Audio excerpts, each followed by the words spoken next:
Region Minister Eric Kwachi-Dafo is challenging residents of Odumase and Yilo Krobo to produce evidence to back their claims that government exempted them from paying electricity bills, vowing that contrary to their claims, there is no such memorandum of understanding.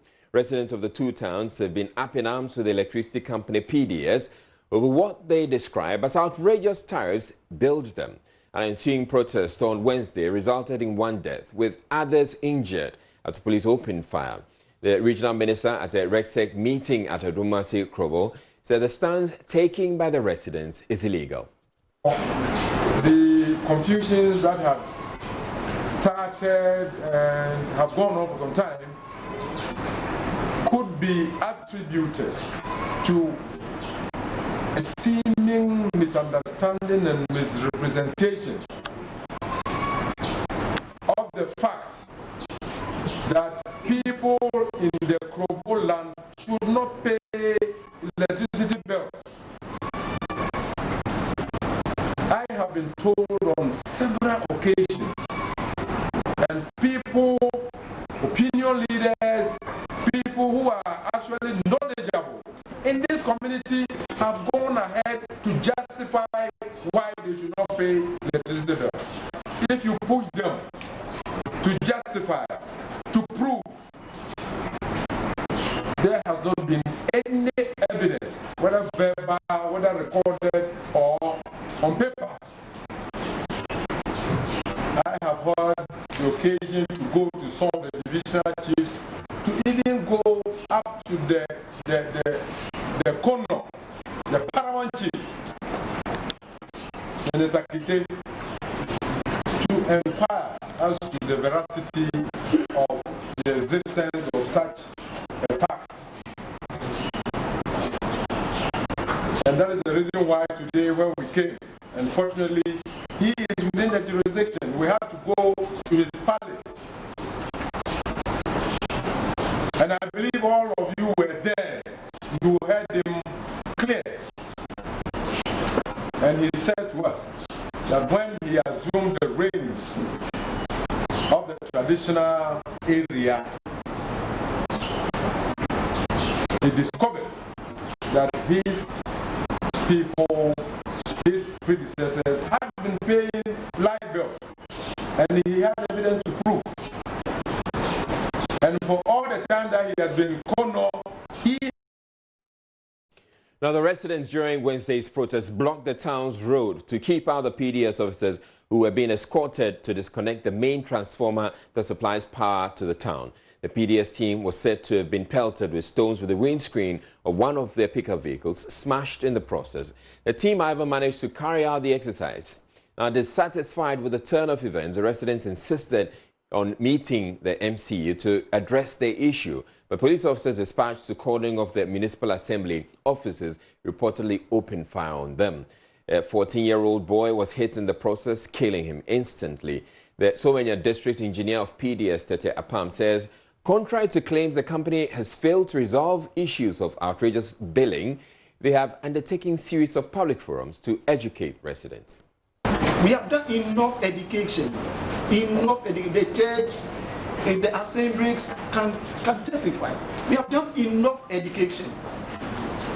The target given us in these districts, we only achieved 20% of our target with. Because of that, Tama Union said, look, let's mobilize revenue in Krobo land. This started on the 13th last week. We started from Pong. There was good insights. We had only one issue, which we called the police, the person when they wrote a bond of good behavior. We came to Miaso. We had a smooth listing with only one issue. But when we read the town, and all these things started, then we invite the police to bring peace. So we have done enough for the people to know. If we have not done enough, we cannot start from one and we get peace exercise, come to Niaso, a peace exercise. But there, so the issue with the people. We have also been speaking with the MP for Lower Manya constituency, Ebenezer Telabi, who says he's unhappy with how the police and the power distribution service company have handled the matter so far. I'm the MP. We have the Kono, you know, they were all involved in the discussion. But then what I realized was that because there was that animosity, people did not want to believe each other. They are taking an entrenched position. I said, well, let's bring in a third party, the regulator, which was a mistake to start, I mean, for not bringing them in, you know, in the initial stages. You understand? So they are in now. They have accepted to mediate. They have arranged for a meeting between us and, you know, PDS. That is tomorrow. So yesterday and today, PDS was not supposed to go to Lower Manya to do any disconnection or collection of, you know, bills. You earlier on said that there was some, you know, row with the police earlier on. We are told. Yes. So when I also went to PDS and I told them that, given the situation, the situation, so it's a little, you know, a little unstable in the sense that we not too long ago we had, you know, some young, youth demonstrating when the lights were taken off about 3-4 days were in darkness, and they did not understand why they should be in darkness. So they decided to embark on demonstration. The police went in there, and in fact, the outcomes were, you know, distasteful. I mean, they shot some of them. I mean, some had broken legs and whatever. And these people are still nursing those wounds. You understand? So if PDS decides to come in and disconnect, and then you come with, you know, the police again, it raises a lot of, you know, suspicion. Even if you are coming to me, right? I don't owe, but then I have just had a brawl with the police. You are coming with the police wielding guns and things. It raises a lot of concern. So my plea was that they should take the police out.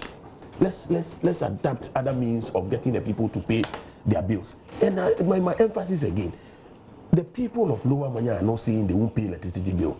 We are saying that we'll pay realistic electricity bills because we think that the bills that were given to us, right, were faulty. I mean, now the Somenya clash brings to the fore the police's handling of riot situations. Now, to delve into this issue a lot more, we have criminologist Justice Tankebe to analyze this worrying trend. Thank you very much for speaking with us, Dr. Tankebe. Now, what do you make of this incident that happened at Somenya and the police's reaction to it?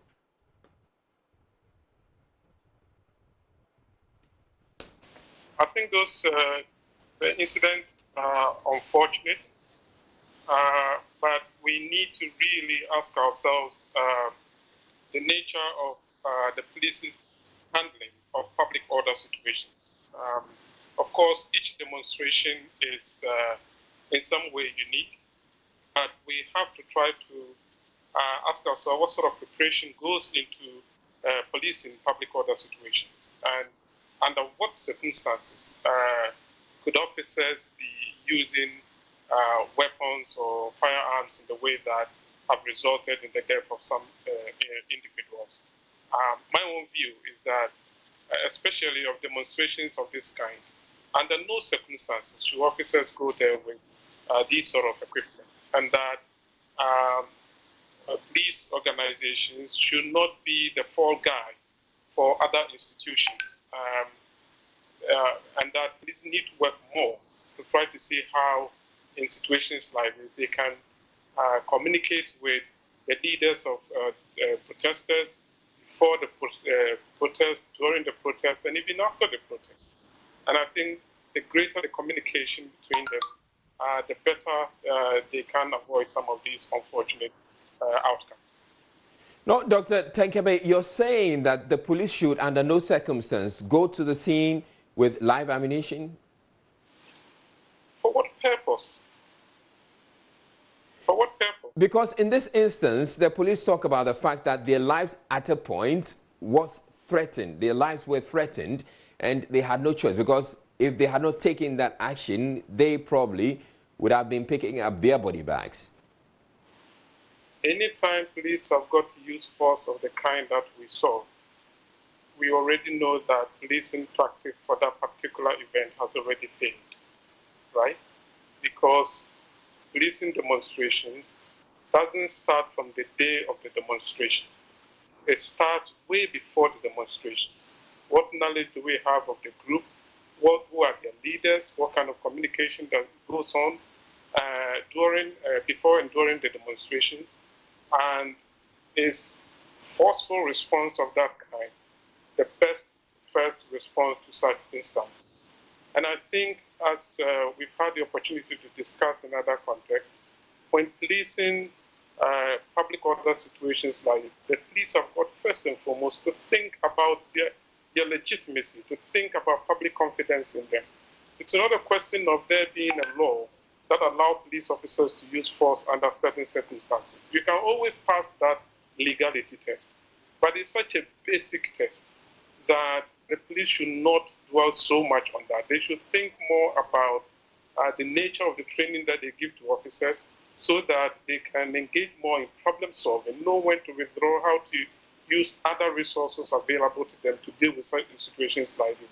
Anytime you've got to go to these sort of situations with the kind of equipment that have produced this outcome, there's always the danger that you would use them and you will produce these outcomes, which would be unfortunate.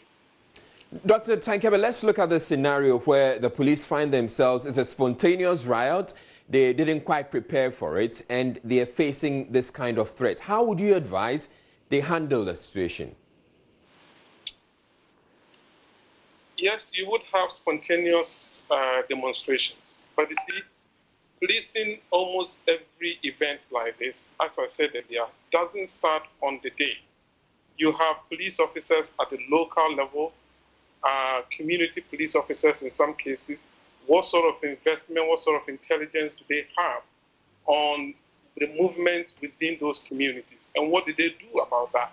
And I'm sure that if we were to look closer into this incident, we will find that officers knew that people were planning these sort of things. And therefore, the question becomes, why didn't they try to engage with the leaders behind the scenes, to try to communicate with them in ways that might reduce the possibility of these things? My own view, as I've said earlier, I do not think it is right, it is proper for police to go to public order situations of this kind with live ammunition. They should never do it, because the outcome would always be what we saw. And it doesn't help the police, and it doesn't, of course, help the victims and their families. All right, thank you very much, Dr. Justice Tankebe. Dr. Justice Tankebe is a criminologist and he lectures at the University of Cambridge in London. Now, the following story may sound quite distasteful for those having dinner right now. It has to do with some challenges being experienced by the Efutu Municipal Assembly at Winneba with the disposal of human excreta dislodged in the Central Region town, which has compelled it to resort to some unorthodox means. The Assembly is dumping the untreated fecal matter on farmlands to be used as manure and also in bushes along the Accra-Cape Coast Highway. Officials explained it is because the municipality does not have a sewage system. Joy News' Maxwell Agbagba has more. After using the WC, I don't know where it ends. All I know is when it's full, they come for it then. That's all. I don't know where it's been dumped. So if it's been dumped in the bush, then there's no reason for me doing it in the house. I think I should just go directly and do that there. A place you can do Takradi. We have a place called Injainsia, and then we have some sea over there. That's the place that they throw the waste into. Some residents of Winneba sharing their thoughts on where they think is the final disposal site for what they leave behind when they visit their water closet.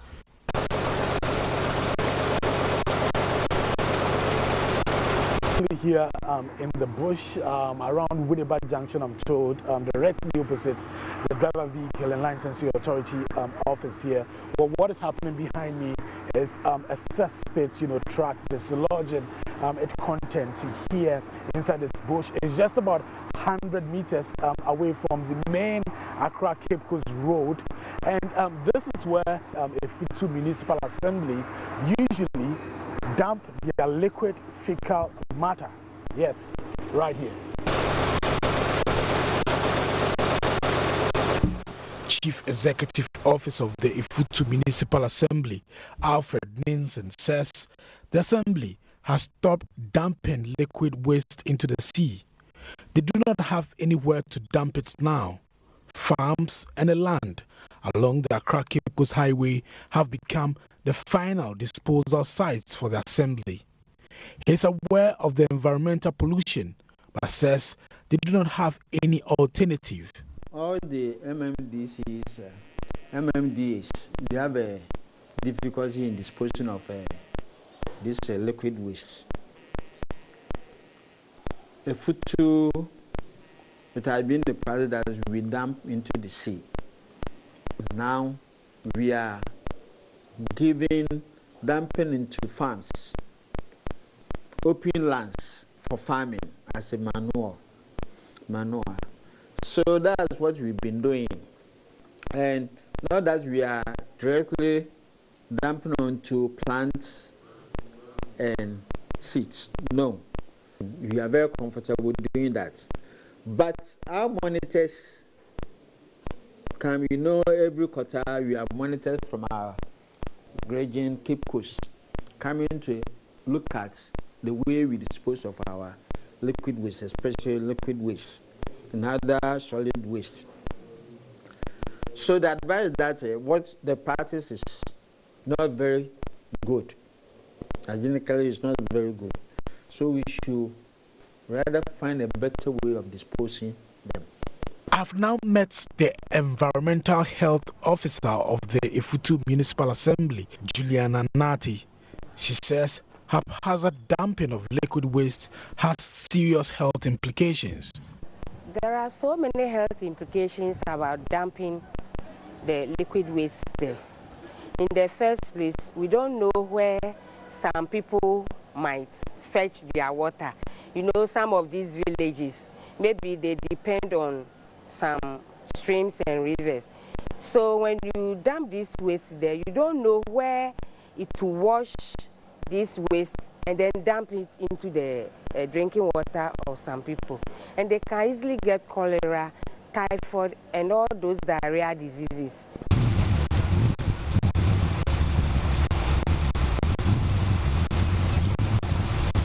The story is quite different at Tamale. Here, a truck is discharging liquid waste into a waste stabilization pond very close to a landfill site. From afar, they look like fish ponds, but no, when you get closer, is what a layman would best describe as an SHIT pond. These serve as a fecal treatment plant for residents of the Tamale Metropolitan Assembly. Waste stabilization ponds are designed for the treatment of liquid waste. The 7 fecal ponds serve as the final disposal site for human excreta from Tamale. Plastic bags from an adjoining landfill site have littered the brownish-black looking ponds. Some cattle are also strolling very close to it. I've met the assemblyman for the Kula Balahi electoral area, Al-Hassan Seidu. He says sometimes the liquid waste does not end up at the site. Some farmers contract drivers to dump the untreated waste on their farms. Whenever it rains heavily, the water overflows to our sources. I think, and that is the only sources that we have in our communities. We don't have pipe-borne water. We have only dam water. And when it comes like that, all the water is going to be polluted. Public Relations Office of the Tamale Metropolitan Assembly says there are plans for rehabilitation of the waste stabilization ponds to address concerns. And in a kind of a PPP with interested people. And so we have put in motion to redesign the ponds, the stabilization ponds. And I can assure you that by June. Now, Ibrahim Musa is with Koniwas and he joins us via Skype for some interaction as far as this is concerned. Thank you very much, Mr. Musa, for joining us. Now, this practice appears to be widespread and not just limited to the Futu Assembly. How is this actually allowed to happen? precisely. Good evening to your cherished. Now it is happening for us as a part of policy. It's clear on who has responsibility to manage liquid waste, and it's the responsibility of various metropolitan, municipal, and district assemblies. And it's clear in the 2010 National Environmental Sanitation Policy. And like you rightly captured the case of Tamale, the policy specifies the establishment of stabilization ponds in order to be able to contain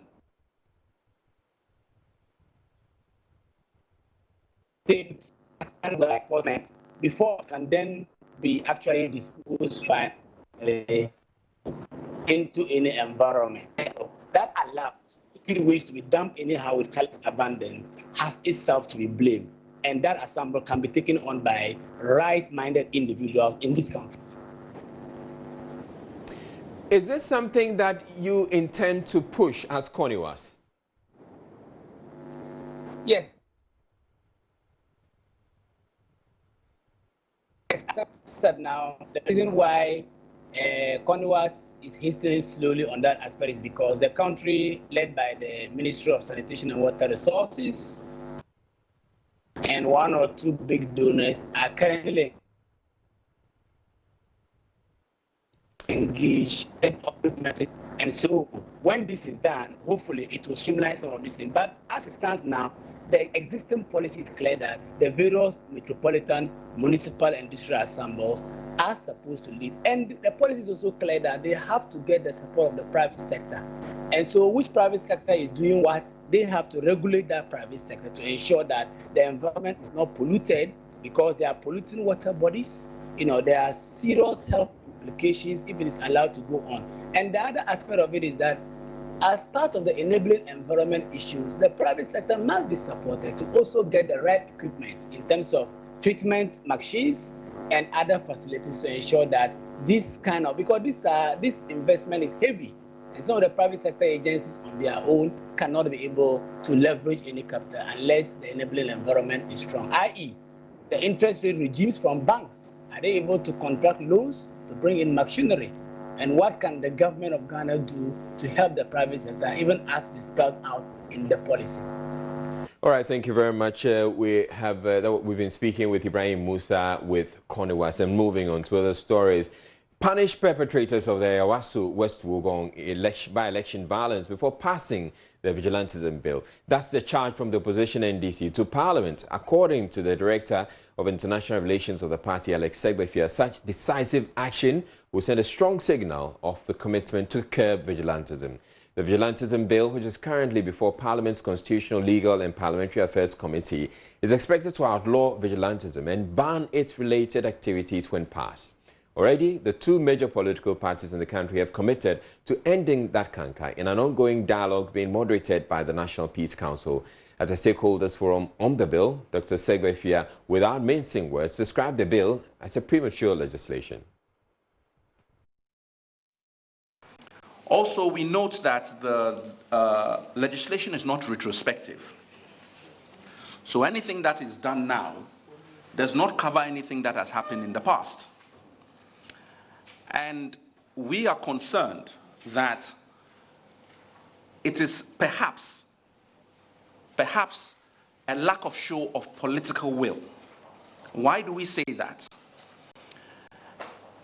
There are low-hanging fruits at the moment to demonstrate to the whole world that we are serious about vigilantism. The low-hanging fruits are what brought us here in the first place. There has been Chiriponi, there has been Etiwa, Exetallency, name it. But what brought us here was Yawasu West Wuogon. Let's not have any doubt about it. And that is a low-hanging fruit. Because the other factor is that there are existing laws now, which are the only laws you can use. You cannot use this law to deal with anything that happened in Yawasu, because this law cannot act retrospectively. The existing law is what should be used to deal with Ayawasu. And a law that to be shown by institutional and political man who has been deemed to have perhaps perpetrated a crime in Ayawasu to be dealt with immediately, notwithstanding any political affiliation. The ruling MPP, however, believes the violence that erupted at the Ayawasu West Wulgong by-election can't be dealt with in isolation. Lawyer Gary Nemako represented the party. On the question of low-hanging fruit, I believe we all recall that these violence, Tripoli, and other places have all occurred, but we never for once saw a commission of inquiry being set up to investigate these violence. For the first time, we had a president set up a commission of inquiry to investigate issues of politically related violence. I think that is a good call, which we must commend the president. Again, it has been followed by a bill and also discussions between the two parties, NPP, NDC. I think all is to ensure that by the time we complete this process, collectively as a nation, we will all ensure that violent acts who deals with politics, we will all throw it back and then ensure that for whatever reason, you go into the polls, cast your ballot, go in peace and not in pieces. So that's what we have to say, that we are committed to ensure that anything that deals with. At the forum, there is a unanimous chant for the committee to do due diligence before passing the bill, since in its current form, it appears not to be in the nation's best interest. The political parties and CSOs of the event argued that the bill fails to properly address the terminology vigilantism, saying they believe it will be counterproductive to the fight against political party-related violence. Here are excerpts of those deliberations. Perhaps we need to take a step back and look at this holistically. We need to see the publication of the Emil Short Commission's report is pertinent to vigilantism. We need to see the consultations going on between the National Peace Council and all the other political parties. It's pertinent to the issue of vigilantism. The NCCA report, it's pertinent to vigilantism. All of these things are crucial documents or crucial engagements that must necessarily enrich the engagement, the discussion on this as a bill. We know that the Commission has presented its report. The CPP is wondering why we are not treating the short report with the speed and the haste that is required to deal with a phenomenon that we have all accepted is dangerous for us, but rather rushing through with a bill whose grounding is wobbly and unsettling. The issue of vigilante members who find their way into the National Security Network, as it emerged from the live broadcast of the Emil Short Commission, has not been factored into the bill. This is considered a huge gap in the proposed law. 4. The Emil Short Commission's report should have influenced the contents of the bill. Therefore, publication of the full report and passage of a white paper on the Meanwhile, Chairman of the Constitutional and Legal Affairs Committee of Parliament, Ben Abdallah, has been addressing some of the concerns raised by both the political parties and the civil society organizations. Perpetrators of those acts of vandalism and violence have not been brought to book. So, what is it now? So that's the point you're making, that you have to hold on, let the perpetrators be punished.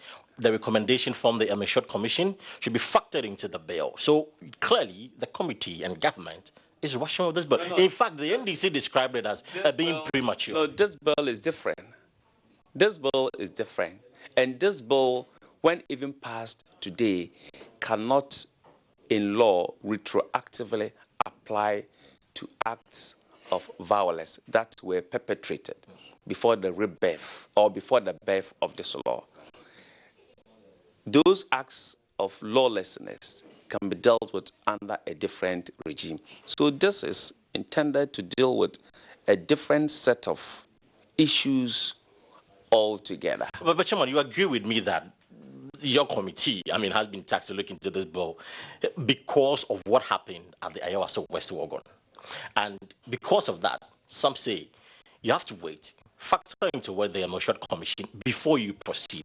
Is the committee going to factor into what the Emotion Commission into shaping or enriching the content of this bill? If the Emotion Commission report is published and we have the opportunity of reading same, will factor. Wouldn't it be prudent for you to request for factor? Will factor relevant and legitimate proposals into the bill. Aren't you going to request? No, but we can request for it. But does the work of, I mean, the report of the Emotion Commission ought not to be a basis or a foundation for the work of the committee. In other words, it's not a precondition. We have been assigned to undertake a task, and the task is that we must ensure that. You're watching Joy News Prime. We're taking a break, but still ahead in the bulletin. Dancehall arch rivals Stonebwoy and Shatawale have been banned indefinitely from the Ghana Music Awards and stripped of all VGMA 2019 awards. This follows the onstage brawl at the awards event over the weekend. Now, this has spawned the hashtag Return Our Money, and we'll be picking those thoughts, your thoughts, and reading some of your tweets when we bring you showbiz later on in the bulletin. But also in the bulletin, in business, GCB Bank records positive growth for 2018-2019 financial year, having suffered some losses after the takeover of UT and Capital banks. Subsequently, we've been able to get some money back. We've been able to tap into business of some of the customers that hitherto we didn't have, especially in the area of trade. Sandra Feno will be here with the business news in a bit. Stay tuned in.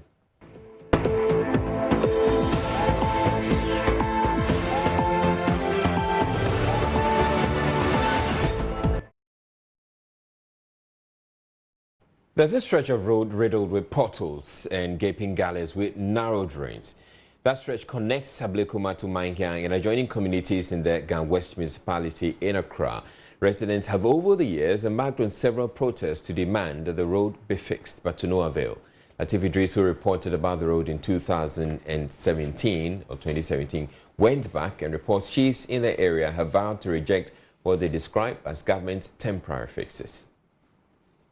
When I first told the story about the Ablekuma-Manhyang stretch about some 2 years ago, there were no gullies, as you see right now, on this particular stretch. And at that time, we had residents, motorists, and commuters of the road lamenting about the fact that the road was causing not only miscarriages among expectant mothers, but there were economic losses that were recorded, all because of the bad nature of this stretch. A year on, or close to 2 years after telling the first story, the Manhyang stretch has gone from bad to worse, and residents, commuters, and motorists are lamenting about the risk associated with using the road and the cost of using the little, about 7-kilometer stretch of road from Ablekuma to Manhyang. For many residents, traveling on this stretch of road is a nightmare. It's an unpaved dirt road, and already portions of which have been washed away by erosion. When the rains have started, we should have done this long ago, before the rains. We do it today, tomorrow it rains and it's off. Now this road is beyond reshaping. We need to complete. It's far, far beyond. It's far, far beyond. And quite recently there was a demonstration on the road. Just this point where we are standing now. About 8 people were arrested, 8 of my residents. They are in court now for demonstrating without police giving them order. Some were only passing by, but they were arrested. I still have that pain when I'm on the road and some fear that if I become pregnant again, maybe I may lose another child. This woman, who wants to remain anonymous, shared the agonizing story of her miscarriage 2 years ago. She blames on the road. She says traveling on the road brings back memories of her loss. Commercial drivers plying the Manhyana-Blekuma route now want to stop, citing the worsening nature of the road. The fastest any driver can move on this road is 10 kilometers per hour. A tortoise pace, they say. A journey that should take 5 minutes now takes drivers not less than 45 minutes to make. Do 12 papers now 1 week now say. Aboso can say aboso can say no my auto no easy. Masa. So how much do you spare on spare parts on weekly basis? Just to service your car? In a week I buy almost 1,000 Ghana cedis because this car the spare parts it costs. Not even tipper trucks are able to withstand the shocks of the galleys on the road. So for minivans and saloon cars, the shocks are unbearable, leaving some vehicles with... Help is in sight for Jacob Avogo, the 35-year-old JHS leaver at Bogatanga, who, through his own innovation, is building trailers for tractors. Mr. Avogo has also built a borehole drilling machine, but is unable to go commercial with his innovations due to lack of financial support. But thanks to a Joy News report highlighting his story, the Ministry of Agriculture has now taken an interest in him. The Upper East Regional Minister Paulina Abayage, together with the Regional Director of Agriculture, visited Mr. Avogo at his workshop to observe his work and also assess the kind of support government could offer. Joy News' Upper East correspondent Albert Sori has more. Upper East Regional Minister Paulina Abayage, together with the Regional Director for Agriculture, Francis Eno, visited Jacob Avogo's workshop on Tuesday afternoon, 4 days after Joy News aired the story of the young innovator. The minister said her visit to Mr. Avogo's workshop was on the request of the Minister for Agriculture after they both saw the Joy News report showing how Mr. Avogo, due to lack of financial support, was unable to commercialize a borehole drilling machine and trailers he built through his own innovation.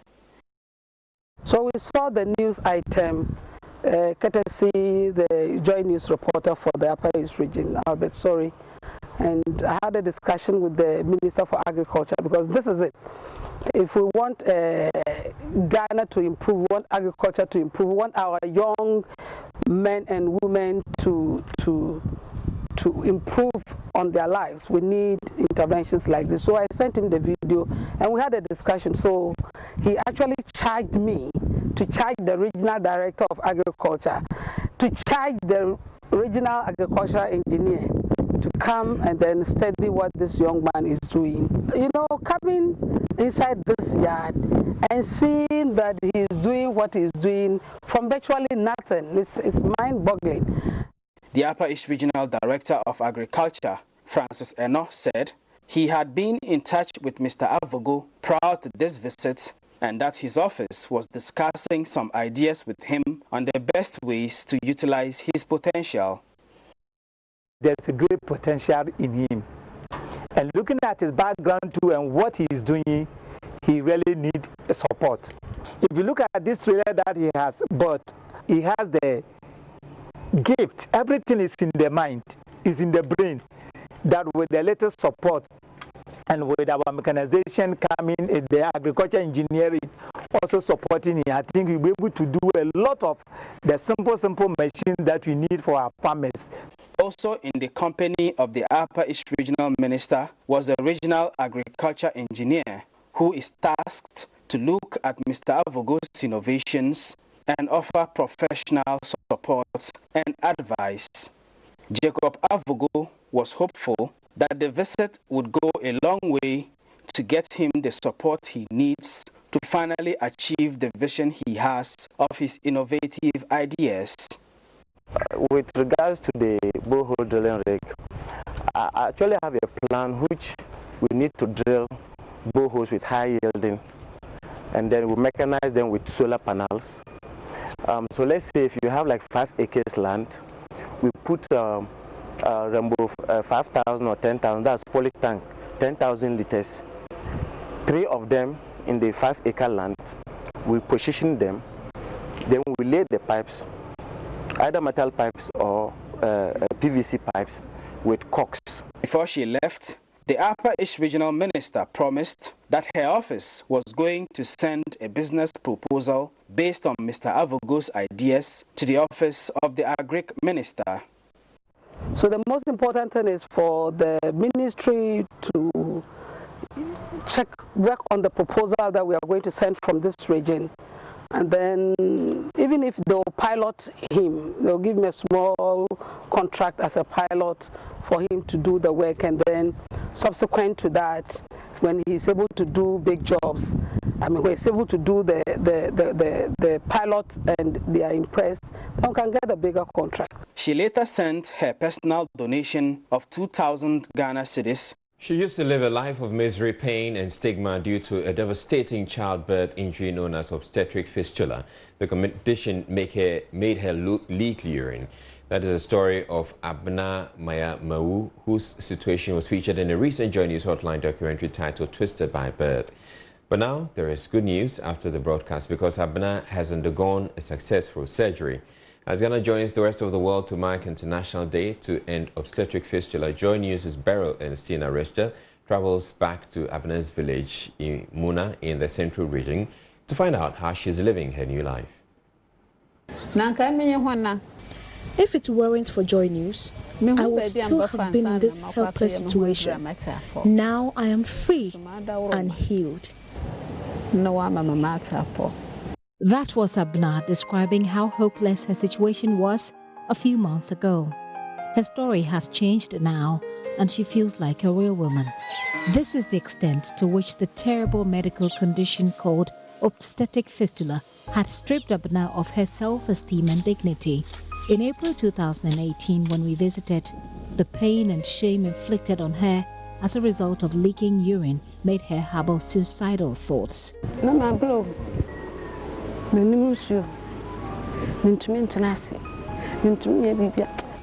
have suffered a lot due to this condition. I don't like to drink water. In fact, I feel restless. Sometimes I wish I was dead so that the suffering can end.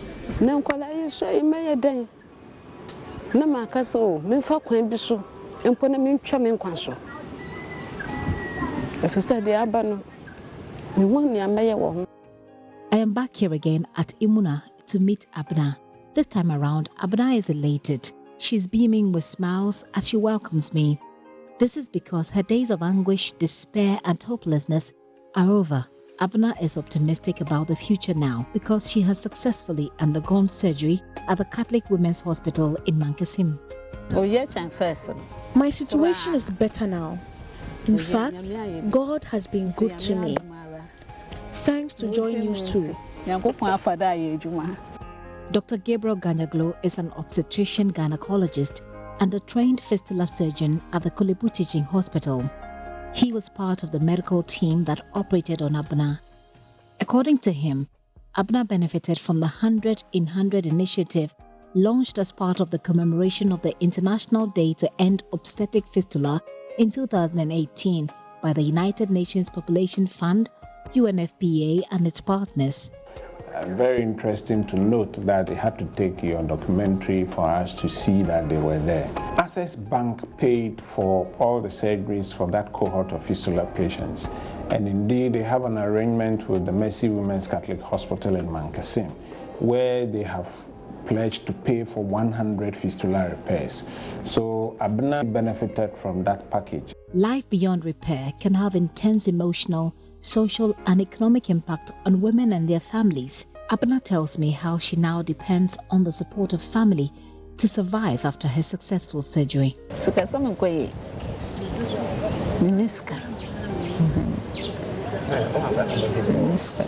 I just called a friend for a 20 Ghana cedi loan, but that is yet to hit my mobile account. That is yet to hit my mobile money account.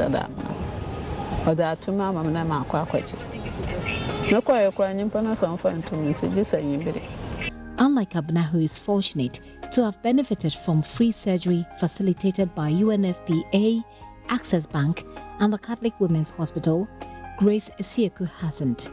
She is still living with a dehumanizing condition called Fistula. This is Grace telling me her story last year when I visited.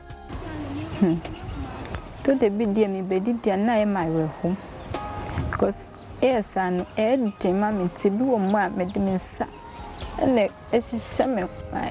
I feel sad whenever I'm about to eat. This is because of the pains I will have to endure whenever I attend to nature's call.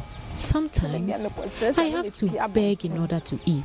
My mother has run out of money due to my condition.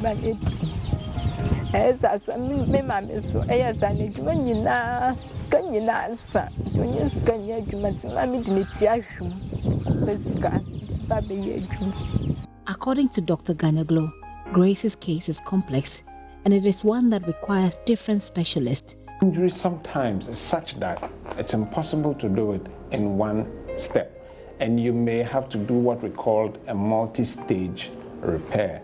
So you do one phase, you wait for it to heal, then you go back and do some other procedures to improve on what you did before. Occasionally, they can't just have a normal urinary system like we all do. And the surgery can be very involving. Often we have to involve other disciplines, especially the urologist. We operate on fistula as gynecologists trained to do fistula work. So occasionally you may have to involve the urologist or even the general surgeon. And all 2 or 3 may have to converge on one patient to operate on them to do a diversion. Few diversions are simple to perform, but some are very complex, and so Grace falls in that category. Despite her situation, Grace is hoping against all odds for that miracle of a surgery so she can also live a dignified life like Abna.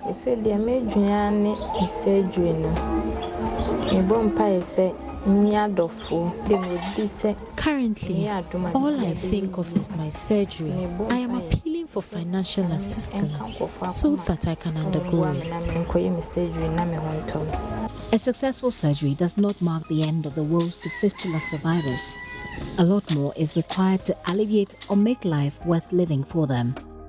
It's very frustrating for patients when after fistula repair, you're still stigmatized for having fistula. I mean, this is most unfair, but it will take a lot of community education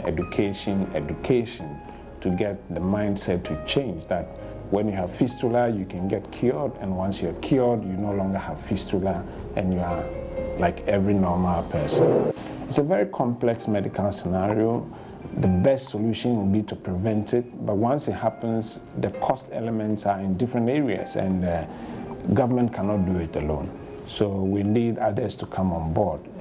And for the hundreds or perhaps thousands of women still living with the condition in Ghana, only time will tell if they will also be fortunate like Abna to undergo free repairs in order to live dignified lives.